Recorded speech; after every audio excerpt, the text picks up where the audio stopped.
Hello students, हाजिर हूँ अपनी नई क्लास के साथ। और आज मैं आपको पढ़ाने वाला हूँ the rat trap. The rat trap जो है फ्लेमिंगो बुक की जो है 4th चैप्टर है। तो सबसे पहले हम आगे बढ़ते हैं इस जो स्टोरी है इसके राइटर के बारे में। स्टोरी बहुत ही इंटरेस्टिंग स्टोरी है और राइटर है सेल्मा लेगरोफ। ये जो एक स्वीडिश राइटर है और इनका जन्म कब हुआ था? 1858 में हुआ था और इनकी डेथ हुई थी 1940 में।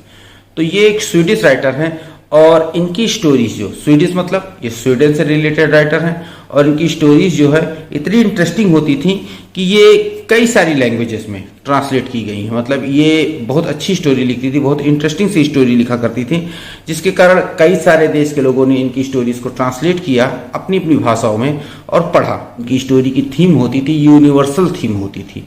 मतलब ये हर जगह के लिए एकदम परफेक्ट थीम होती थी, इसलिए हर जगह के रीडर जो हैं इनकी स्टोरी को पढ़ने में बहुत ही इंटरेस्ट से स्टोरी पढ़ते थे। और आपको भी पता लगेगा कि इनकी स्टोरी इतनी इंटरेस्टिंग क्यों होती थी, क्योंकि ये स्टोरी भी बहुत इंटरेस्टिंग है। और ये स्टोरी ऐसे लोग के ऐसे आदमी के आसपास घूमती रहती है जो कि बहुत ही गरीब होता है। अब स्टोरी के जो राइटर है इनके बारे में थोड़ा बहुत तो हम लोगों ने जान लिया। अब इस स्टोरी को भी जान लेते हैं, क्योंकि इस स्टोरी के माध्यम से जो सलमा जी है, ये राइटर जो हमारी है, ये कुछ जो साइकोलॉजी और ह्यूमन नेचर के बारे में बताती हैं। ये स्टोरी जो है एक घुमक्कड़ आदमी की होती है, जो उसके घर नहीं होता, उसका कोई रिश्तेदार नहीं होता, उसका कोई परिवार नहीं होता है। वो बस सड़कों पर घुमा फिरा करता है और करता क्या है, वो तारों से बनी हुई रेड ट्रैप बनाता है। रेड ट्रैप मतलब वो चीजें जिस मतलब वो शिकंजा जिसमें कि चूहे फंस जाते हैं। चूहे को एक लालच दे के वहां बुलाया जाता है। एक तार का बना हुआ होता है, जैसे ये देखिए कि ये ऐसे होता है तार का बना हुआ, जिसमें एक छोटा सा तार इधर लगा रहता है। यहीं पर एक उसका चूहे को फंसाने के लिए एक थोड़ा चारा लगाया जाता है, जैसे पनीर हुआ, रोटी का टुकड़ा हुआ है, मांस का टुकड़ा हुआ लगाया जाता है। और ये जो छोटा वाला तार होता है ये इस तरफ तना हुआ होता है। और जैसे चूहे यहाँ मांस खाने के लिए टुकड़ा टच करते हैं, ये शिकंजा यहाँ छूटता है, यहाँ आके चूहों को फंसा लेता है। इसी को रेड ट्रैप कहते हैं। तो ये जो इसमें व्यक्ति है, ये व्यक्ति जो चूहे पकड़ने वाला यानी रेड ट्रैप बनाने का काम करता था और ये बहुत ही गरीब था। तो जो रेड ट्रैप बनाने के कारण इसका जो पूरा भरण पोषण भी ठीक से नहीं हो पाता था, तो इसीलिए वो छोटी मोटी चोरियां भी करता है। और ऐसी ऐसी चोरियां मतलब ऐसी चोरी करते करते एक दिन वो इस तरह चोरी कर लेता है कि वो एक जगह भाग के छिपना पड़ता है। वहां पर लोग उसकी असलियत को जानते होने के बावजूद भी उसके साथ बहुत अच्छा व्यवहार करते हैं। अब कैसा व्यवहार करते हैं ये आपको स्टोरी में आगे जानने को मिलेगा कि अच्छा वहां पे अच्छा व्यवहार करते हैं, लेकिन क्या सभी उसके साथ अच्छा व्यवहार करते हैं कि कोई एक दो ही होते उसके साथ अच्छा व्यवहार करते हैं। और उनके व्यवहार के कारण क्या वो चोरी करना छोड़ देता है या फिर वो अपनी चोरी करना आगे जारी रखता है, वो कैसा व्यक्ति बन जाता है, ये सारी चीजें आपको इस स्टोरी में जानने को मिलेंगी। तो ये स्टोरी बहुत इंटरेस्टिंग होगी। हर स्टेप पे आपको एक सस्पेंस बना रहेगा कि अब आगे स्टोरी में इस व्यक्ति के साथ क्या होने वाला है। तो स्टोरी को पूरी सुनिएगा, वीडियो में लास्ट तक बने रहिएगा। अब आगे बढ़ते हैं, लेकिन आगे बढ़ने से पहले जान लीजिए ये है आपकी अपनी क्लास एक्सीलेंस क्लास और यहाँ पे हर एक चीज एकदम डिटेल और यूनिक तरीके से बताई जाती है। तो अब चलते हैं अपनी स्टोरी रेड ट्रैप पर। रेड ट्रैप में देखते हैं कि किस प्रकार से रेड ट्रैप नाम की एक स्टोरी है जो एक पूरे व्यक्ति के जो ह्यूमन नेचर ह्यूमन साइकोलॉजी को दर्शाती है, वो चीज हम लोग जानते हैं।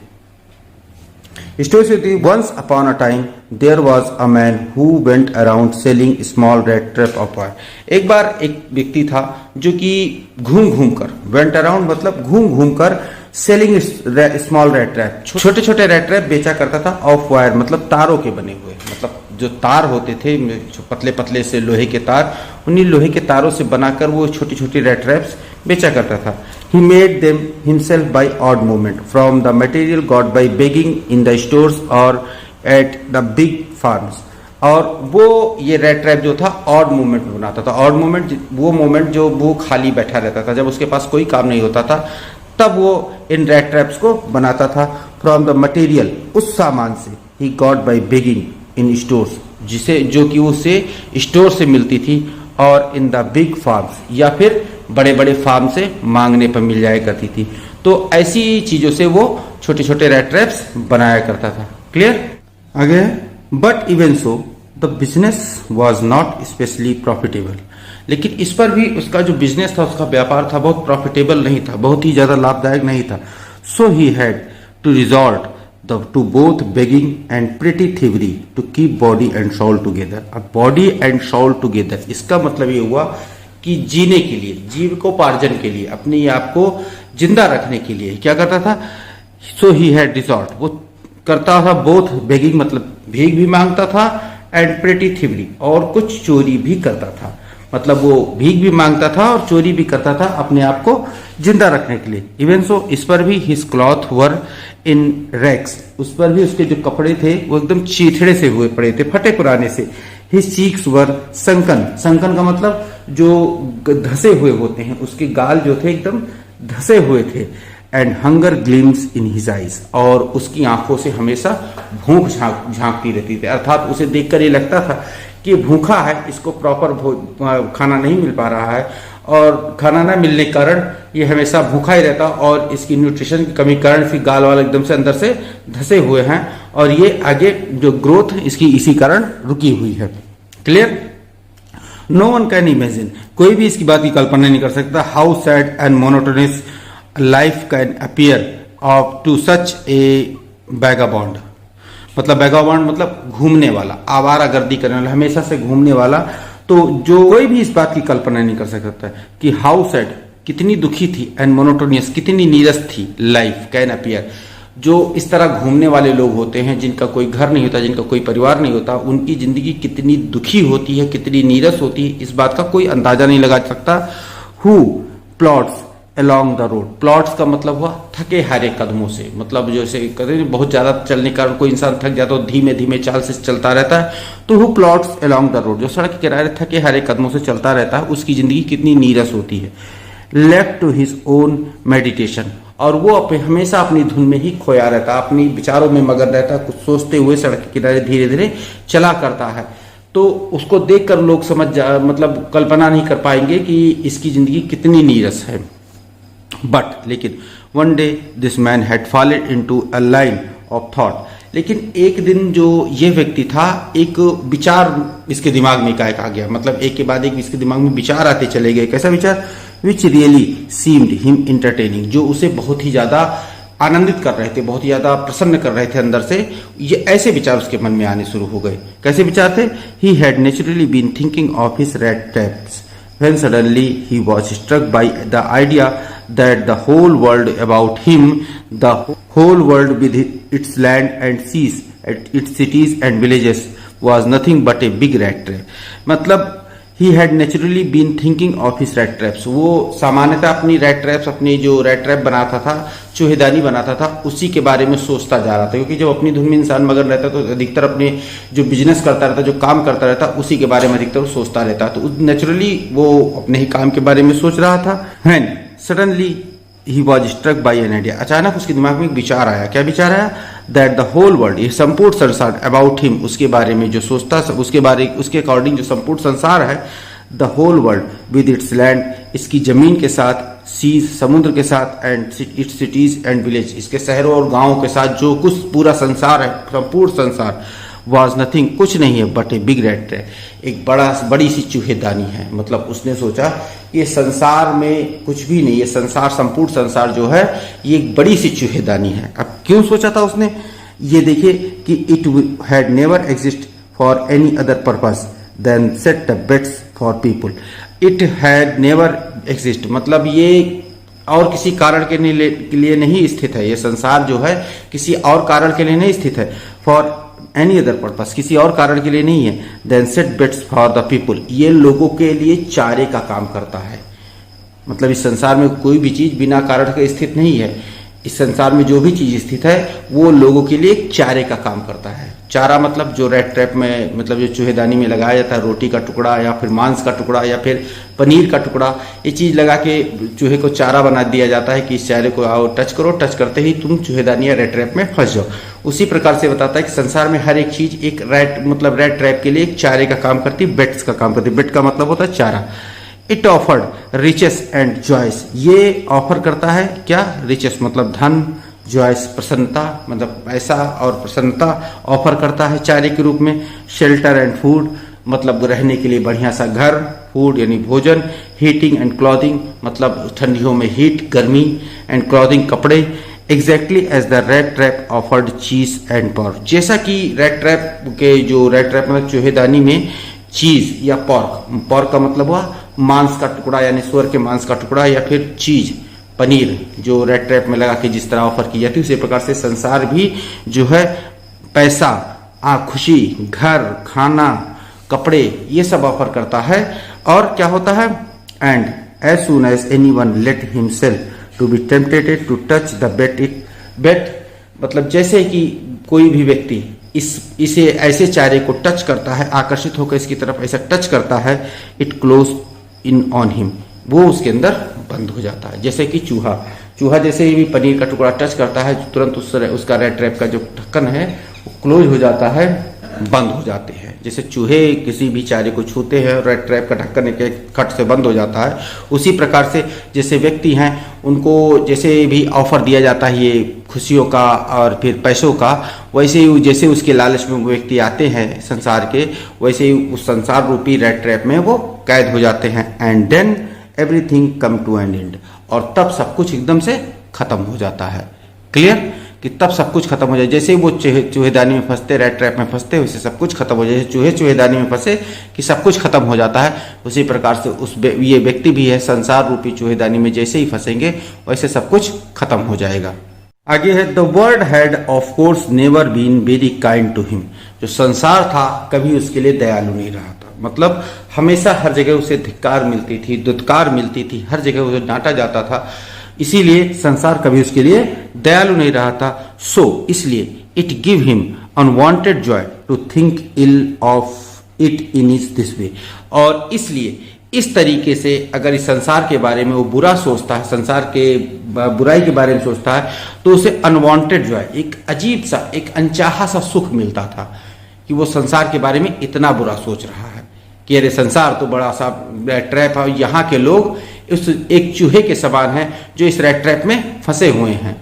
और ये संसार, और ऐसा इसलिए करता था क्योंकि उसे इस संसार में कभी भी, मतलब इस संसार में सारे लोगों से कभी उसे प्यार नहीं मिला था, कभी अपनापन नहीं मिला था, हमेशा उसे डांट, फटकार, दुत्कार ये सब मिलती थी। तो इस तरीके से जब वो संसार के बारे में बुरा सोचता था तो वो उसे एक अजीब सा एक आनंद देता था। It become a cherished pass time of his, और ये उसके लिए एक, मतलब एक अच्छा खासा पास टाइम था, मतलब समय गुजारने का तरीका था।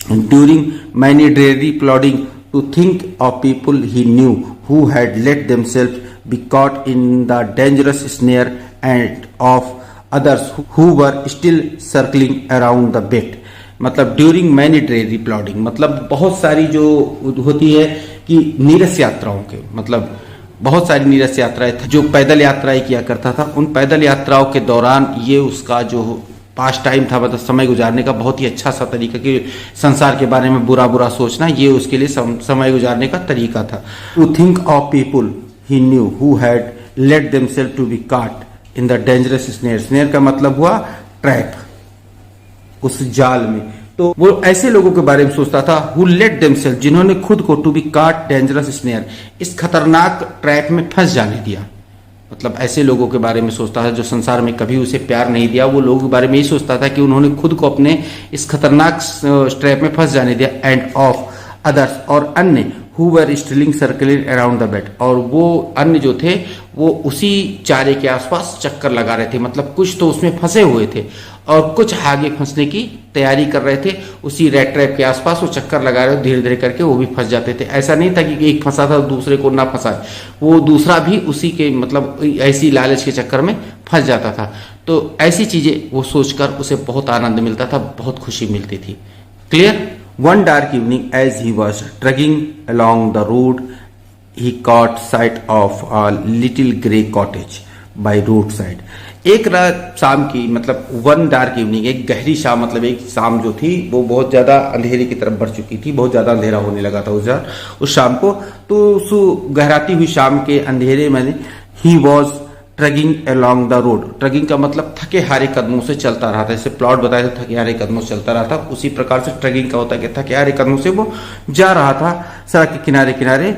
ही caught a sight of a little grey cottage by the road side, उसने सड़क के किनारे एक छोटी सी बनी हुई कुटिया देखी, एक घर टाइप का देखा जो लकड़ी का और छप्पर का बना हुआ था।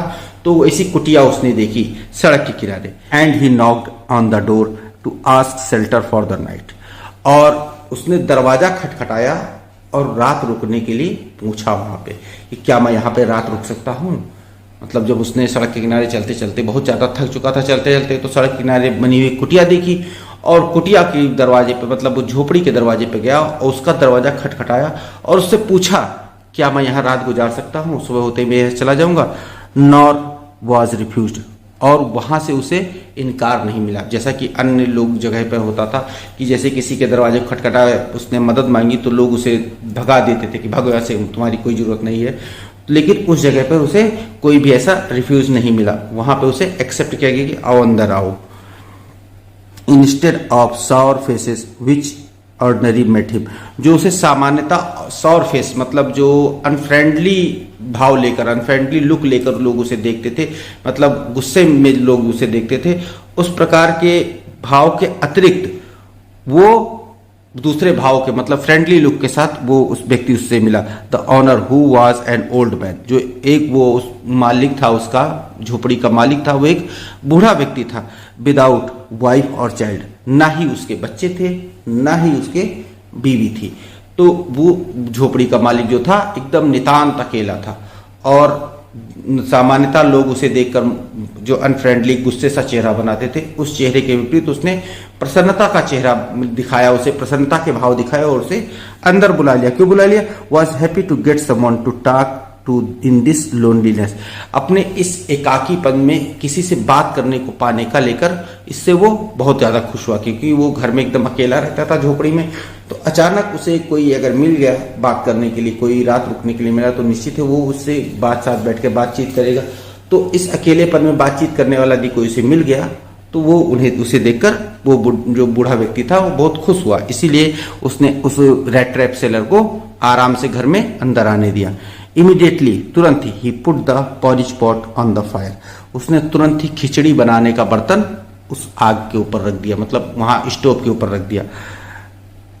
एंड गेव हिम सपर। और उस रात्रि के भोजन की तैयारी करने लगा, मतलब उसको रात में भोजन कराने के लिए उसने जो पॉरिज पॉट है मतलब खिचड़ी बनाने वाला बर्तन है आग के ऊपर चढ़ा दिया। देन, तब ही कार्ड का मतलब फाड़ कर टुकड़ा बड़ा सा निकालना। Then he carved up such big slice from his tobacco roll that it was enough both for stranger's pipe and his own. तो उसने अपनी तमाकू के रोल में से, मतलब ऐसे तमाकू का रोल था उसके पास एक बड़ा सा, उस रोल में से एक बड़ा सा टुकड़ा काट के निकाला जो कि उसके लिए पर्याप्त था। किसके लिए? एनफ फॉर बोथ, दोनों के लिए पर्याप्त था। फॉर द स्ट्रेंजर्स पाइप, मतलब उस अजनबी व्यक्ति के पाइप, यानी जो धूम्रपान करने वाली पाइप थी, स्मोकिंग पाइप, और उसकी खुद की पाइप, मतलब उसकी खुद की पाइप और उसकी स्ट्रेंजर व्यक्ति जो उसका दोस्त बना था उसकी जो स्मोकिंग करने वाली पाइप, दोनों के लिए पर्याप्त टुकड़ा था। नहीं, दोनों को उसमें से बड़ा सा टुकड़ा काटा और आधा आधा दोनों पाइपों में डाल दिया, जिससे कि लोग उस पर स्मोकिंग कर सके, उस पर आप पाइप का आनंद ले सके। फाइनली, अंततः he got out old pack of cards and played Jolas with his guest until bedtime. और अंततः मतलब भोजन करने के बाद उन्होंने पाइप पिया और पाइप पीते पीते उनको उस बूढ़े व्यक्ति ने एक कार्ड, यानी कि जो ताश के पत्ते होते उन्हें ढूंढ लिया और उन्होंने एक जॉलिस नाम का खेल खेला। मतलब वहां पे जो स्वीडिश में एक पत्तों का गेम होता है, इसको जॉलिस नाम किया जाता है, जॉलिस नाम से जाना जाता है। तो जॉलिस नाम के एक खेल को उन्होंने खेलना शुरू किया। कब तक खेले? विद हिज गेस्ट, अपने दो मेहमान के साथ उसने खेलना शुरू किया अंटिल बेड टाइम, और जब तक खेले जब तक कि उनके सोने का समय नहीं हो गया, मतलब सोने के पहले तक वो उस कार्ड के गेम को खेलते रहे। क्लियर? आगे है, the old man was just as generous with his confidences as his porridge and tobacco. मतलब जो बूढ़ा आदमी था इतना उदार था, और विद हिज कॉन्फिडेंसेस मतलब अपनी गुप्त बातें, अपनी रहस्य बताने के लिए, जितना कि वो पॉरिज मतलब उस खिचड़ी के लिए और तमाकू के लिए उदार था। मतलब जैसे कि उसने खिचड़ी और तमाकू जो थी उस अजनबी व्यक्ति के सामने एकदम से परोस दी थी, उसी प्रकार से उसने अपने कॉन्फिडेंसेस, अपनी गुप्त बातें, अपनी रहस्यमय बातें उसे उतनी ही आसानी से बता दी। The guest was inform at once in his days prosperity his host had been a crofter at Ramsjo iron works and had worked on the land. मतलब द गेस्ट वॉज इन्फॉर्म, मतलब उस मेहमान को सूचना दी गई, उस मेहमान को जो बूढ़े व्यक्ति ने बताया एट वंस, एक बार, in his days of prosperity, उसकी जो समृद्धि के समय में his host had been a crofter, उसका जो मेजबान था, यानी जो बूढ़ा व्यक्ति था, उस अजनबी व्यक्ति का, बूढ़ा व्यक्ति जो मेजबान बना हुआ था, वो क्रॉफ्टर था, कृषक था। एट रामजोस आयरन वर्क्स, रामजोस की मतलब आयरन मतलब लोहे की फैक्ट्री जो थी, उसमें एक कृषक था। And had worked on the land, और वहां की जमीनों पे वो काम किया करता था, मतलब एक कृषक था और वो वहां की जमीनों पे काम किया। तब उसके समय में, उसकी जवानी के दिनों में, उसकी समृद्धि के दिनों में उसके पास पैसा ही पैसा था। Now that he was no longer able to do day labour, लेकिन अब वो उतना परिश्रम करने के योग्य नहीं रह गया था, मतलब उसका शरीर अब बुढ़ा हो गया था और उसकी ताकत भी अब कम हो गई थी, इसीलिए अब वो उतना परिश्रम करने के योग्य भी नहीं रह गया था। It was his cow which support him, ये केवल उसकी गाय थी जो उसकी जीविका का साधन बनी हुई थी, मतलब उसने एक गाय पाल रखी थी जो उसकी जीविका का साधन बनी हुई थी। यस, हाँ, दैट बॉजी एक्स्ट्राऑर्डिनरी, बॉजी ये एक लैटिन वर्ड है, बॉजी बॉस से बना हुआ है, बोज, और इसका मतलब होता है अधिक दूध देने वाला, मतलब कोई भी जानवर अगर अधिक दूध देने वाला हो तो लैटिन में उसे बोज कहते हैं, और बोज शब्द से बॉजी बना हुआ है। हाँ, वो बॉजी थी, मतलब अधिक दूध देने वाली थी, बहुत एक्स्ट्राऑर्डिनरी, मतलब असाधारण गाय थी, बहुत ज्यादा दूध देती थी। She could give milk for the creamery every day, वो मतलब क्रीमरी उस जगह को कहते हैं जहाँ पे क्रीम, चीज, दूध से बनी हुई चीजें बनाई जाती हैं, उस फैक्ट्री को कहते हैं। तो उस फैक्ट्री के लिए वो दूध देती थी, पर्याप्त दूध देती थी। And last month he had received all of 30 kronor in payment, और जो वहां पे पिछले महीने में वहां उस फैक्ट्री में दूध देने के कारण उसे 30 क्रोनर, जिस समय ये स्टोरी लिखी गई थी उस समय 30 क्रोनर बहुत बड़ी रकम होती थी। तो लास्ट वो बताता है कि पिछले महीने में जब मैं केवल दूध देकर उस क्रीमरी से 30 क्रोनर मतलब 30 क्रोनर की रकम कमा चुका था। एक क्रोनर जो होता है ये एक मुद्रा होती है जो स्वीडन की मुद्रा होती है, क्योंकि जैसे अपने यहाँ जान लीजिए कि भारत में रुपीज होता है, यूएस में डॉलर होता है, और अन्य जगहों पे अलग अलग मुद्राओं के मतलब उनकी करेंसी के नाम होते हैं। उसी प्रकार से स्वीडन की करेंसी का नाम क्रोनर है। और इसने बताया कि उसकी गाय ने दूध दिया जिसके कारण उसे 30 क्रोनर की जो रकम पिछले महीने प्राप्त हुई। The stranger must have seemed incredulous, मतलब वो जो अजनबी व्यक्ति था उसको कुछ अविश्वास ना हो, इसलिए for the old man got up, इसलिए वो बूढ़ा व्यक्ति उठा and went up to the window, और खिड़की तक गया। मतलब बूढ़ा व्यक्ति उठा और खिड़की तक गया। क्यों? क्योंकि उस आदमी को विश्वास दिलाना था कि ये चीज मतलब ये वास्तव में है, ये नहीं बताना था, मतलब ये उसे एहसास नहीं दिलाना था कि वो झूठ बोल रहा है। टुक down A leather pouch which hung on A nail in every window frame, और उसने वहां जो विंडो फ्रेम मतलब खिड़की का जो फ्रेम होता है उस फ्रेम पे लगी हुई नेल मतलब कील से एक लेदर पाउच, एक चमड़ी का पाउच उतारा, चमड़ी का बैग उतारा। And picked out 3 wrinkled 10 kronor bills, और 3 मुड़े तोड़े क्रोनर 10-10 के क्रोनर के 3 मुड़े तोड़े से नोट निकाले और उसे दिखाया। These he held before the eyes of his guest, और जिसे उसने अपनी मेहमान की आंखों के सामने लहरा के दिखाया कि ये 30 क्रोनर है जो कि उसकी गाय ने पिछले महीने कमा के उसे दिया था।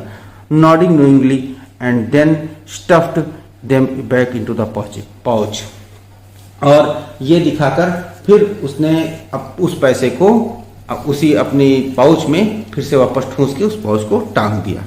The next day both man got up in good season, जो अगले दिन थे वो दोनों व्यक्ति अच्छे समय में उठे, मतलब ठीक समय पे जैसे उठना चाहिए वो ठीक समय पे उठे। द क्रॉफ्टर जो कृषक था was in hurry to milk his cow, अपनी गाय को दूहने की जल्दबाजी में था, मतलब जो कृषक था वो अपनी गाय को दूहने की जल्दबाजी में था इसलिए वो जल्दी उठा। And the other man probably thought that he should not stay in bed when the head of the house had gotten, और दूसरे व्यक्ति ने यानी कि उस रेड ट्रैप सेलर ने ये सोचा कि जब घर का मुखिया अपने बिस्तर को छोड़ चुका है, उठ चुका है, तो अब उसे बिस्तर पर पड़े रहने में ज़्यादा अच्छी बात नहीं है, इसीलिए वो दूसरा जो रेड ट्रैप सेलर भी था वो भी उसी कृषक के साथ उठ पड़ा। They left the cottage at the same time, उन्होंने एक ही साथ उस झोपड़ी को छोड़ा, मतलब वो जो कृषक था, क्रॉफ्टर था, वो अपनी गाय को दूहने के लिए उस झोपड़ी को छोड़कर जैसे ही बाहर निकला, वो रैट ट्रैप सेलर भी उसी के साथ झोपड़ी से बाहर निकल पड़ा। The crofter lock the door and put the key in his pocket.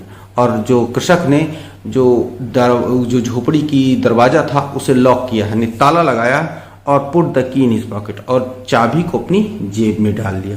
The man with his rat traps said good bye and thank you. वो व्यक्ति जो रैट ट्रैप सेलर था, वो अपनी रैट ट्रैप के साथ, चूहेदानियों के साथ गुड बाय कहा, मतलब अलविदा, और धन्यवाद दोनों कहा। मतलब धन्यवाद इसलिए कहा क्योंकि वो उसने उस बूढ़े व्यक्ति ने उसे रात में रुकने के लिए जगह दी, इसलिए उसने धन्यवाद कहा, और गुड बाय इसलिए कहा कि अलविदा, अब मैं जा रहा हूँ। And thereupon each went his own way. और इसके बाद दोनों अपने अपने रास्ते चले गए। बट हाफ एन आवर, लेकिन आधे घंटे बाद, the rat trap peddler stood again before the door. वो जो ट्रैप सेलर था वो फिर से उसी झोपड़ी के दरवाजे पर खड़ा था। मतलब आधे घंटे बाद वो रेड ट्रैप सेलर फिर से उस झोपड़ी के दरवाजे पर खड़ा था। He did not try to get in. उसने अंदर जाने का प्रयास नहीं किया। हाउएवर, इस पर भी उसने अंदर जाने का प्रयास नहीं किया। झोपड़ी के दरवाजे पर खड़ा था लेकिन उसने अंदर जाने का प्रयास नहीं किया। He only went up to the window. वो केवल खिड़की तक गया। स्मैश्ड ए पेन। पेन का मतलब हुआ खिड़की में लगने वाला जो कांच होता है, उसी कांच को स्मैश्ड किया, यानी तोड़ दिया।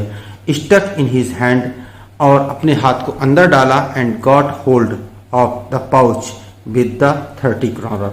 और उस 30 क्रॉनर मतलब 30 क्रॉनर के नोट वाला पाउच जो है उसे निकाल लिया, बाहर निकाल लिया। He took up the money, उसने पैसे ले लिए, and thrust it into his own pocket, और इसे अपनी जेब में डाल लिया। Then he hung that leather pouch with very carefully, और तब उसने जो पाउच था, उस लेदर का जो थैला था, उसे बहुत ध्यानपूर्वक टांग दिया। Back in its place and went away. उसके वापस उसी स्थान पे, जिस स्थान से उसने पाउच को उतारा था, उसी स्थान पे बहुत सावधानी से उस पाउच को टांग दिया और फिर चला गया।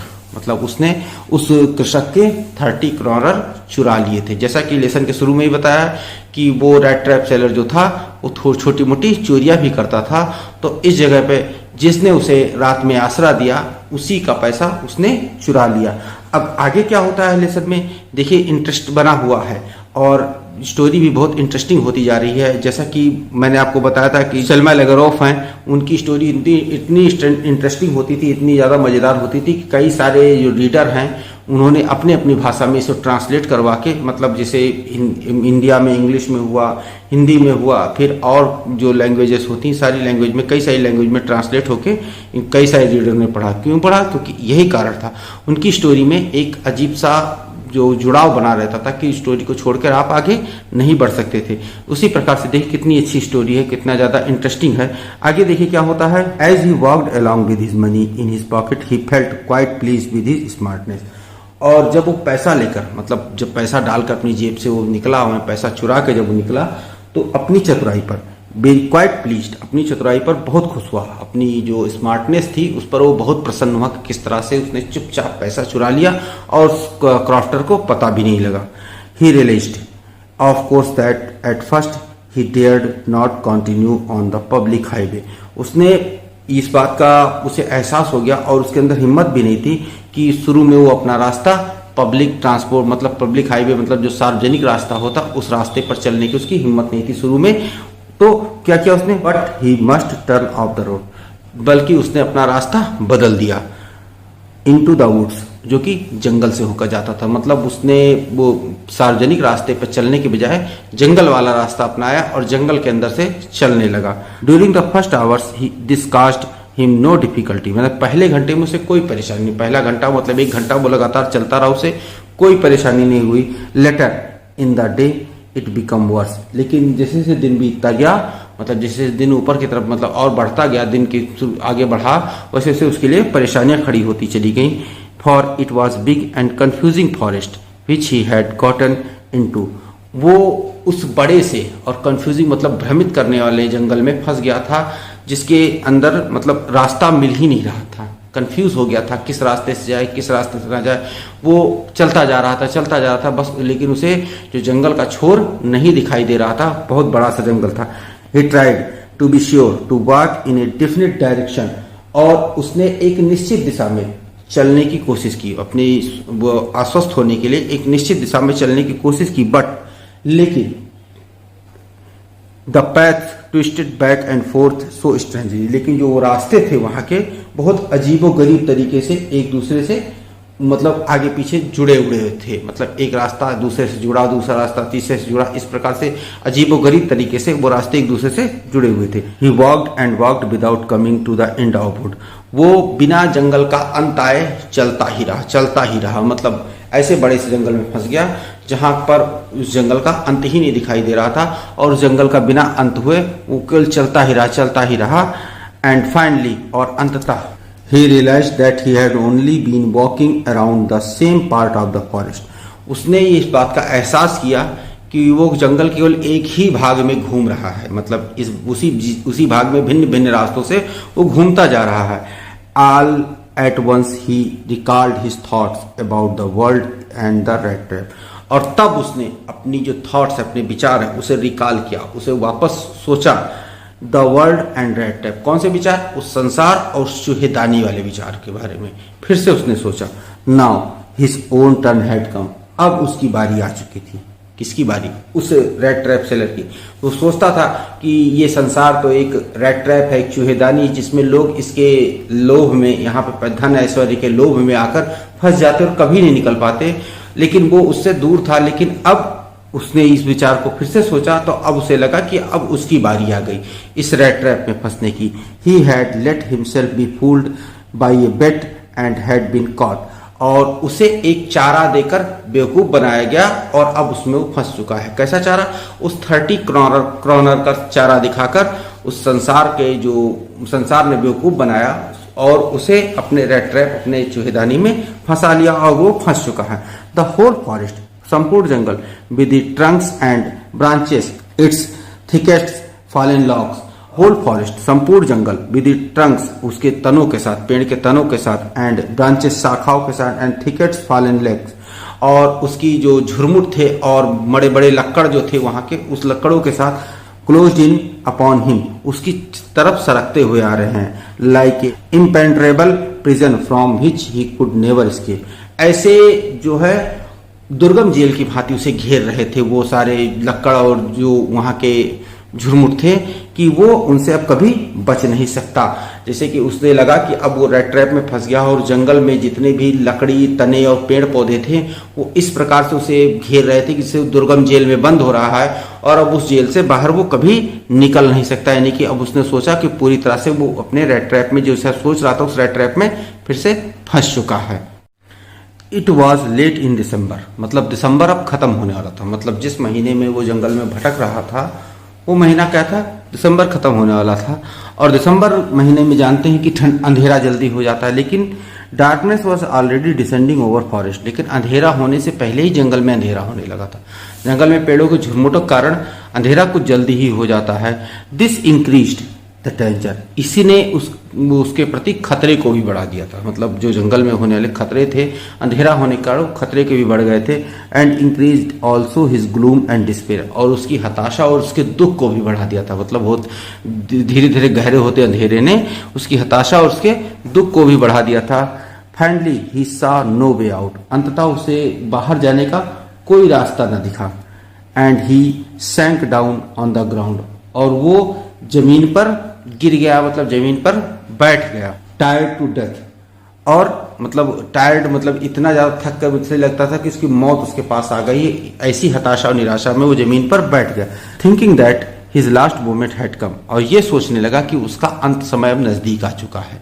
यानी अब वो उतने बड़े जंगल में फंस गया, उसे बाहर जाने का रास्ता दिखाई नहीं दिया, और धीरे धीरे उस जंगल में अंधेरा भी हो रहा था, तो जिसके कारण उसके प्रति खतरा भी बढ़ रहा था।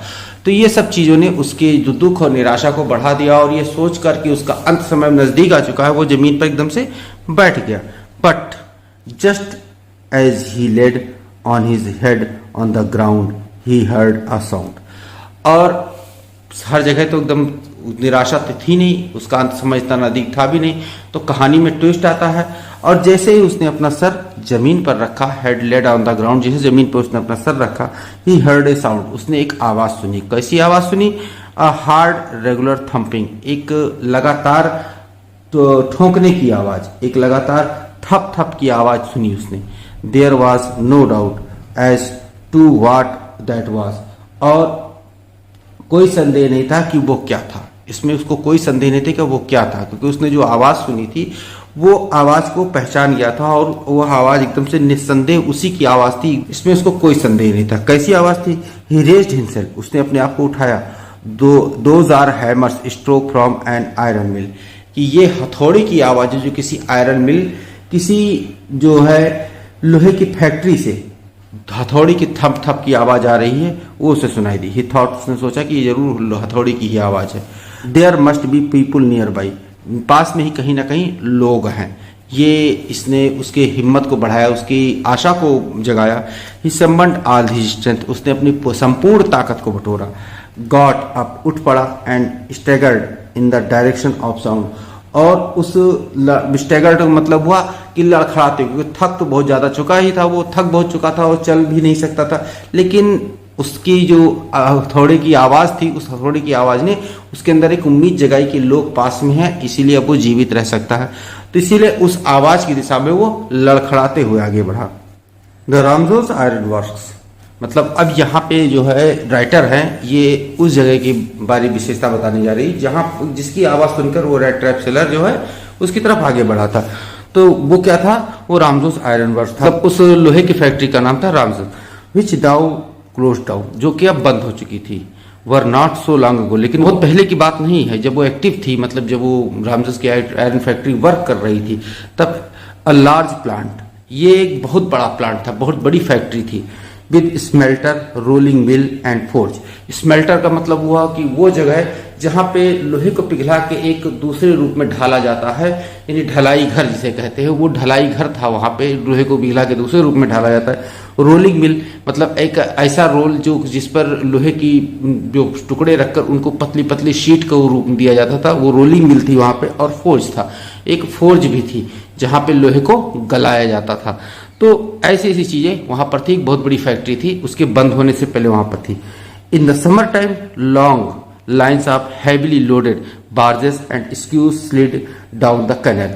अब उसके बगल में एक जो कैनल थी, एक नहर बहती थी, तो उस नहर में समर टाइम, गर्मियों के समय में लॉन्ग लाइन्स ऑफ मतलब लंबी लंबी कतारें, हैवी लोडेड बार्जेस, मतलब बार्जेस मतलब एक नाव के ऊपर हैवी मतलब पूरी तरह से लोड की हुई जो नावें थी, वो नाव से एंड स्क्यूज, इसको मतलब जो फ्लैट होता है, जैसे एक फ्लैट तख्ता टाइप का होता है, तख्त टाइप का होता है, पटरे टाइप का, उस पटरे टाइप में से एक नाव होती है जिसपे मतलब सामान को ढुलाई की जाती है। उन नाव से उस मिल में जो सामान आते रहते थे, कोयले आते थे, लोहे आते थे, इस तरीके से आते थे।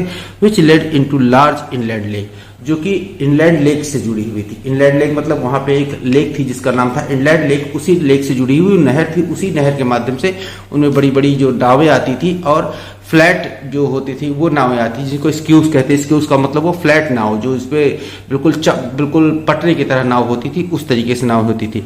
एंड इन विंटर टाइम, और सर्दियों में जबकि वो लेक एकदम से जम जाती थी, बर्फ हो जाती थी, तो सर्दियों में क्या होता था? The roads near the mills were black, mill के पास वाली सड़क थी वर ब्लैक, काली हो जाती थी, क्योंकि जो सारा सामान था वो सड़कों के माध्यम से ढोया जाता था। क्योंकि जब लेक जम जाती थी, नहर जम जाती थी, तब रास्ता जो था सामान को लाने का वो सड़क के माध्यम से होता था, और वो सड़क काली हो जाती थी। किससे? ऑल द कोल डस्ट, मतलब वो कोयले की धूल से काली हो जाती थी। Which sifted down from the big charcoal crates. Charcoal crate मतलब ऐसे के क्रेट होते थे बड़े बड़े, जिसमें कि कोयले भर के लाए जाते थे। तो उस क्रेट से निकलने वाली जो कोयले की धूल होती थी, उन धूल के कारण जो पूरी सड़क एकदम से काली पड़ जाती थी। यानी कि अब वहां पे जब ठंडियों में जो कार्य होता था, ठंडियों में सामान सब सड़क के माध्यम से आता था। Clear? During one of the long dark evening, just before the Christmas, the master smith and his helper sat in the dark forge near the furnaces, waiting for the pig iron which had put in the fire to be ready to put on the anvil. Anvil का मतलब वो हुआ कि anvil जैसे आपने लोहारों की दुकान पे देखा है, लोहे का बड़ा सा पीस होता है जिस पर रखकर लोग, लोहे की जो होता है लोहार लोग उसे आयरन से उन्हें हथौड़े से ठोक ठोक के उसमें एक शेप देते हैं एक लोहे के पीस पे। उस पीस को, लोहे के पीस को ही एनविल कहते हैं। तो उस लंबी शाम के मतलब, लंबी शाम मतलब जैसे सर्दियों की शामें लंबी तो होती हैं, तो उस लॉन्ग इवनिंग में जो जस्ट बिफोर क्रिसमस, जो कि क्रिसमस से कुछ ही पहले थी, मतलब जो इस दिसंबर के अंत में ही क्रिसमस आता है, दिसंबर की क्रिसमस के कुछ ही समय पहले ही उस समय जो आयरन मिल में कौन कौन उपस्थित था? द मास्टर स्मिथ, जो मुख्य लोहार था वो था, एंड हिज हेल्पर, और उसका जो सहायक था वो था। ये दोनों लोग वहां पे प्रेजेंट थे कि उस आयरन मिल में काम करने के लिए। Sat the dark froze near the furnaces waiting for the pig iron, उस कच्चे लोहे का, पिग आयरन मतलब कच्चा लोहा, जो लोहे को जब तक शेप नहीं दी, जब तक गलाया नहीं जाता तब तक कच्चा लोहा होता है। तो कच्चे लोहे के कच्चे लोहे का इंतजार कर रहे थे, जो कि उन्होंने भट्टी में डाल रखा था पिघलने के लिए, कि वो थोड़ा सा नरम हो जाए और उस लोहे के टुकड़े पर रखकर उसको शेप दी जाए। तो उस लोहे के नरम होने या पिघलने का इंतजार कर रहे थे। Which had put in fire to be ready to put on the anvil, जिसको कि उन्होंने आग में डाल रखा था और इंतजार कर रहे थे कि वो उस अनवेल पर रखकर पीटने के लिए रेडी हो जाए, और उसका इंतजार कर रहे थे। और वो लोहे के राड से उसे बार बार पलट रहे थे। Every one now and then, प्रत्येक बारी बारी से, नाउ एंड देन मतलब बारी बारी से, one of them got up to stir the glowing mass with the long iron bar, returning in a few moment dripping with perspiration, मतलब बारी बारी से उनमें एक एक उठकर उस फर्नेसेस मतलब उस भट्टी के पास जाता, और लॉन्ग आयरन बार मतलब लंबी सी लोहे की जो छड़ी होती है, लोहे का जो डंडा होता, उससे उस पिग आयरन यानी कच्चे लोहे को पलटता इधर से उधर कि वो जल्दी से नर्म हो जाए। रिटर्निंग विथ फ्यू मोमेंट, कुछ क्षण बाद वो लौटते। ड्रिपिंग मतलब टपकते हुए, परसेपरेशन का मतलब वो पसीने से, क्योंकि वो जहां पे जाते थे वहां पे गर्मी बहुत अधिक होती थी, तो उस गर्मी यानी इसे टेम्परेचर के कारण उनकी पसीने की बूंदें टपकने लगती थी। तो कुछ देर बाद जैसे ही वो वापस आते थे तो वहां पे उनके शरीर से पसीने की बूंदें टपकती होती थी। तो एज वाज द कस्टम ही वोर nothing but a long shirt and pair of wooden shoes, और वहां पे मतलब जो वहां का ड्रेस कोड था, मतलब आग के सामने जाने का ड्रेस कोड था, उसी ड्रेस कोड में थे वो। कैसी ड्रेस कोड था? लॉन्ग शर्ट, एक लंबी सी शर्ट उन्होंने पहन रखी थी, और वुडन शूज और लकड़ी के जूते पहन रखे थे।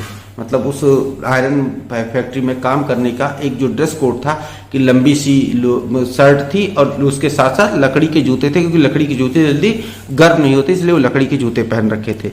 All the time there are many sound to be heard in the forge, पूरे समय फोर्ज में भिन्न भिन्न प्रकार की आवाजें सुनी जा सकती थी। मतलब इस पैराग्राफ में अब आपको ये चीज पता लगेगी कि उस फोर्ज में कैसी कैसी आवाजें सुनाई दे रही थी। तो उस फोर्ज में भिन्न भिन्न प्रकार की आवाजें सुनी जा सकती थी।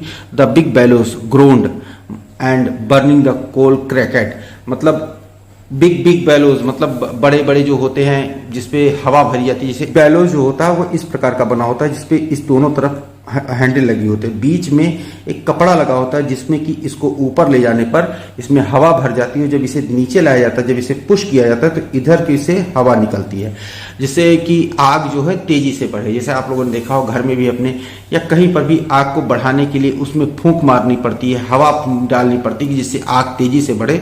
तो वहां पे बड़े बड़े बैलोज थे जिसको पुश करके उनमें से हवा निकाल के, और जो चारकोल था वो क्रैक्ड होता था, मतलब तड़तड़ की आवाज करता था जैसे ही उसमें से हवा जोर से फूंकी जाती थी उस बैलोज के माध्यम से, तो कोयले की जो आवाज थी तड़कने लगता था कोयला वहां पर। द फायर बॉय शैलोड चारकोल, शैलोड का मतलब जो एक फावड़ा टाइप का होता है, जो फायर बॉय था जो उस आग में कोयला डालने या चारकोल डालने का काम करता था, वो फावड़े की चलाने की आवाज, सॉलिड मतलब डालता रहता था फावड़े से अपने चारकोल इनटू द म्यू मतलब होता है मुहाना, जैसे फर्नेसेस का मुहाना जो होता है, जो भट्टी का मुहाना होता है, उस मुहाने पे अपने फावड़े के माध्यम से चारकोल या कोयला डाला करता था। With great deal of clutter, और वहां बार बार उसके अंदर जो कोयला डालने से चारकोल डालने से उसमें से भी तड़कने की, कोयले के जो ठंडा कोयला था जैसे आग में जाता था वैसे उसमें से तड़कने की आवाज आने लगती थी। तो बार बार उस कोयले के वो उस मुहाने से अंदर डालने पे उसमें से तड़कने की आवाज आती थी। आउटसाइड बाहर की तरफ रोड द वाटरफॉल, बाहर की तरफ जो वाटरफॉल था मतलब उसके फैक्ट्री के बगल में एक झरना भी था, तो बाहर की तरफ झरने की भी आवाज गिरने की, मतलब झरना भी गिरने की आवाज आ रही थी।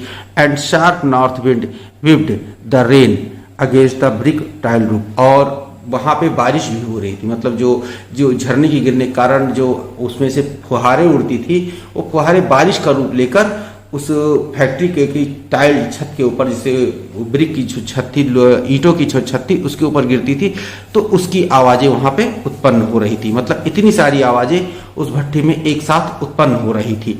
इसीलिए it was probably on account of all this noise that the blacksmith did not notice that a man had opened the gate and entered the forge until he stood close up to the furnace.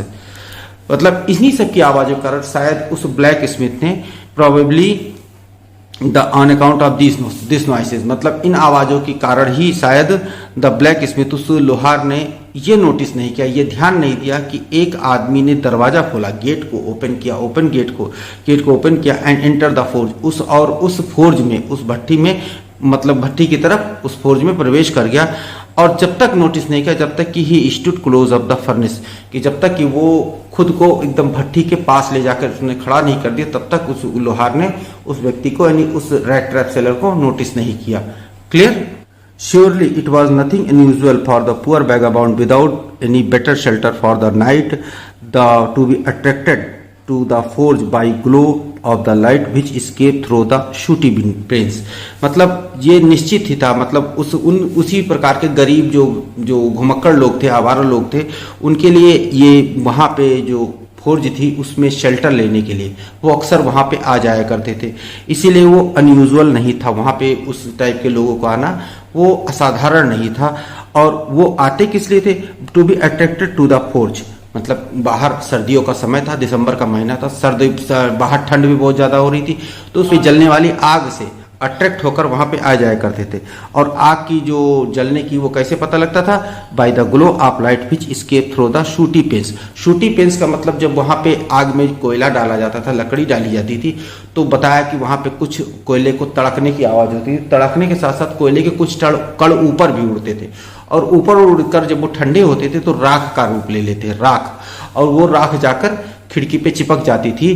तो उस राख से चिपकी हुई खिड़की के माध्यम से जब वो फोर्ज की जो ग्लो थी, वहां पे आग जलने की ग्लो जब बाहर की तरफ दिखाई देती थी, तो उस प्रकार के लोग वहां पे जो रात बिताने के लिए वहां पे या गर्मी के लिए वहां पे आ जाया करते थे।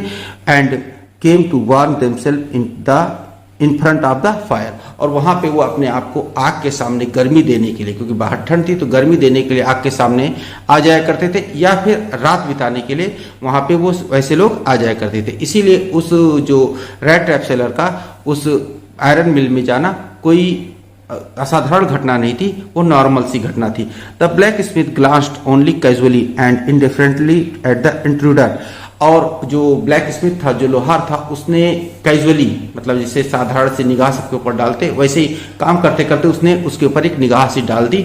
और इंट्रूडर का मतलब हुआ कि वहां पे वो व्यक्ति जो कहीं पर भी बिना पूछे चला जाए तो उसको इंट्रूडर कहते हैं। तो उस ब्लैक स्मिथ ने उस अनचाहे व्यक्ति के ऊपर एक ग्लांस, एक अनचाही सी निगाह डाली और फिर से अपना काम करने लगा।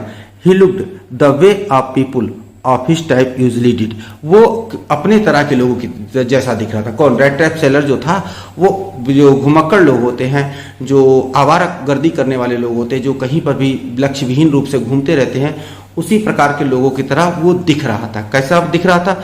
With a long beard, dirty rag and with a bunch of rat traps dangling on his chest. वो उसकी दाढ़ी बढ़ी हुई थी, वो गंदा था, और उसने फटे पुराने से कपड़े भी पहन रखे थे, और उसके गले में जो रैट ट्रैप्स मतलब चूहेदानियों का एक गुच्छा सा लटक रहा था। उसने गुच्छा बनाकर अपने सभी चूहेदानियों को गले में अपने लटका रखा था। तो चूहेदानियों को गुच्छा बनाकर अपने गले में लटका रखा था, तो वो अपने तरह के लोगों की तरह ही दिख रहा था। तो जिस तरीके से सभी पर वो जो लोहार था निगाह डालता था, वैसे ही उसने उस पर भी निगाह डाली और बहुत ज्यादा उसे विशेष महत्व नहीं दिया। He asked permission to stay, उसने वहां पर ठहरने की परमिशन मांगी, उसने वहां पर ठहरने की अनुमति मांगी। The master blacksmith nodded haughty consent without honouring him with a single word, और जो वहां पे मास्टर ब्लैक स्मिथ था, जो लोहार था, उसने हॉटी कॉन्सेंट दिया। हॉटी कॉन्सेंट का मतलब जो एक गर्व से भरी हुई जो सहमति होती है, एरोगेंस से भरी हुई सहमति, सिर हिला के उसने घमंड से भरी हुई सहमति दी, घमंड से भरा सिर हिला के उसने सहमति दे दी। Without honouring him with a single word, बिना किसी एक भी शब्द बोले, उसने कोई शब्द नहीं कहा, बस उसने पूछा क्या मैं यहाँ रह सकता हूँ, तो उसने सिर हिला के अनुमति दी कि हाँ वो यहाँ पे रह सकता था। द ट्रैम्प का मतलब ये हुआ कि जो घूमने वाले लोग होते हैं, जैसे वेगाबॉन्ड अभी तक आप पढ़ते आ रहे थे, तो वेगाबॉन्ड का ही दूसरा जो है सिनोनिम्स है ट्रैम्प वेगाबॉन्ड को ही कहते हैं। तो ऐसे घुमक्कड़ लोग, जो घुमक्कड़ व्यक्ति था, रेड ट्रैप सेलर था, did not say anything either, इस पर कुछ नहीं कहा। क्यों? क्योंकि वहां पे वो बात करने नहीं आया था। He had not come there to talk but only warm himself and sleep. वो वहां पर किसी से बात करने नहीं आया था, बल्कि वो वहां पर खुद को गर्म करने के लिए आया था और नींद लेने के लिए आया था, क्योंकि वो चलते चलते थक भी बहुत ज्यादा चुका था और बाहर ठंड भी ज्यादा थी।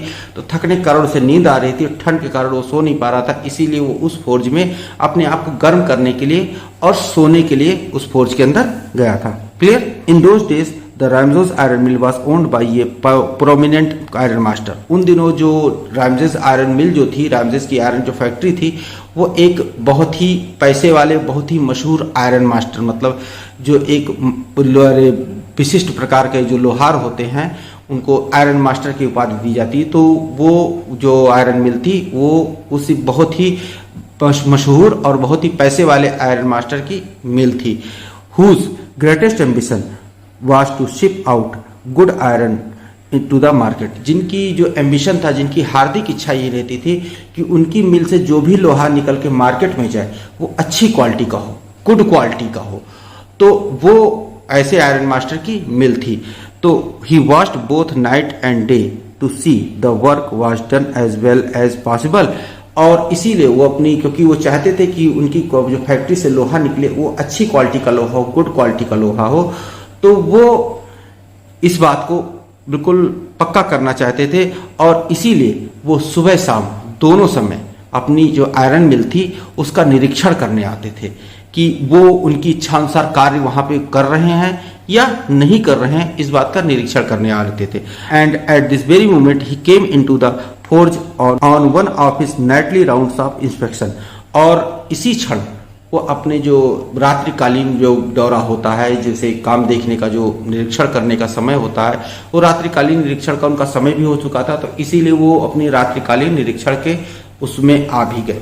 तो अब यहाँ पे ये फर्स्ट पार्ट मैं आपका खत्म करता हूँ, क्योंकि लेसन जो बहुत बड़ा है और आपको अगर सेकंड पार्ट पढ़ना है तो आपको आगे समझना ही होगा। और सेकंड पार्ट में होगा क्या कि उस रेड ट्रैप सेलर ने उसी रैमजेस फैक्ट्री के जो क्राफ्टर था उसी के पैसे चुराए थे। तो क्या उस क्राफ्टर ने अपने मालिक से इस बात की शिकायत की होगी कि उसके जैसे दिखने वाले, रेड ट्रैप सेलर जैसे दिखने वाले एक व्यक्ति ने उसके पैसे चुरा लिए? तो क्या वो जो आयरन मास्टर थे जो वहां पे निरीक्षण के दौरान आए थे उस रेड ट्रैप सेलर को पहचान लेंगे? क्या वो उसे पकड़ के पुलिस के हवाले कर देंगे या फिर उसे अपनी आयरन फैक्ट्री से उस ठंडी के समय में बाहर निकाल देंगे? ये सब चीजें जानेंगे हम लोग अपने इस लेसन के अगले पार्ट में। तो अगर चैनल को सब्सक्राइब करके रखेंगे तभी इस वीडियो का अगला पार्ट आप तक सबसे सही समय पर पहुंच पाएगा। तो मिलते हैं इसी लेसन के अगले वीडियो लेक्चर में। Till then stay tuned with our channel, keep watching, keep learning, take care, thank you and bye bye.